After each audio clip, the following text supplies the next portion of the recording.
இன்னைக்கு திருப்பாவை சொல்கிறதுனோட பலஸ்துதி என்னன்னு பார்க்கலாம். பலஸ்துதினா என்ன? எந்த ஒரு ஸ்லோகம் சொல்கிறதுக்கு முன்னாடி இப்போ விஷ்ணு சகஸ்ரநாமம் எடுக்கிறோம் அப்படின்னா, விஷ்ணு சகஸ்ரநாமம் முன்னாடி பலஸ்துதின்னு ஒன்று இருக்கும். அதாவது பலஸ்துதினா இப்போ இந்த ஸ்லோகம் சொல்கிறதுனுடைய பலன் என்ன, இதனால நமக்கு என்ன கிடைக்கிது அப்படிங்கிறது தான் பலஸ்துதி.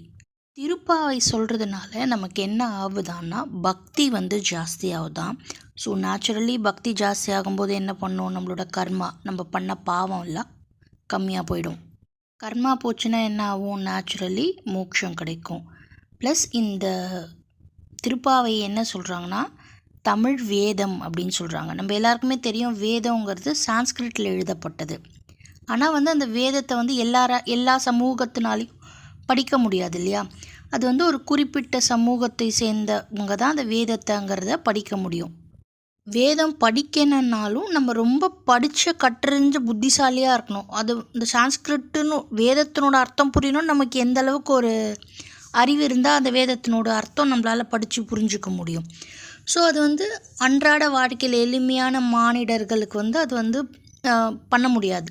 ஆனால் இந்த திருப்பாவையினோட 30 பாசுரமே எப்படி இருக்குன்னா ரொம்ப எளிமையான தமிழ் வேதம்னு அதனால தான் இது சொல்கிறாங்க.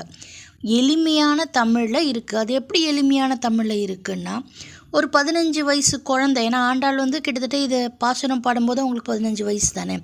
ஸோ 15 வயசு குழந்தை பாடும்போது எப்படி பாடும், அதனோட ஒரு மழலை தமிழில் தானே அது பாடும். ஸோ அந்த மாதிரி பாடப்பட்டதுனால இதை தமிழ் வேதம் அப்படின்னு சொல்கிறாங்க. ஆண்டாள் என்ன பண்ணியிருக்காங்களாம் அப்படின்னா, அந்த வேதத்தில் என்ன சொல்லியிருக்கோ அது அப்படியே இந்த 30 பாசுரத்துக்கு உள்ளே கொடுத்துருக்காங்களாம். வேறு இன்னொரு பெரிய அதில் ஒரு மகத்துவமாக அவங்க சொல்கிறது என்னென்னா, இப்போ ஒரு மகாபாரதம் எடுத்துக்கிட்டால் நம்ம யாரை அதை முன்னிலைப்படுத்துகிறோம், கிருஷ்ணரை. ராமாயணம் எடுத்துக்கிட்டால் ராமரை. பகவத்கீதையை எடுத்துக்கிட்டால் கிருஷ்ணரை. ஸோ மோஸ்ட்லி எல்லா பெரிய பெரிய ராமாயணம், மகாபாரதம், பாகவதெல்லாம் பெரிய பெரிய காப்பியங்கள் இல்லையா, அதில் எல்லாத்துலேயுமே முன்னிலைப்படுத்தப்படுறது யாருன்னா ஒரு ஆண்மகன்.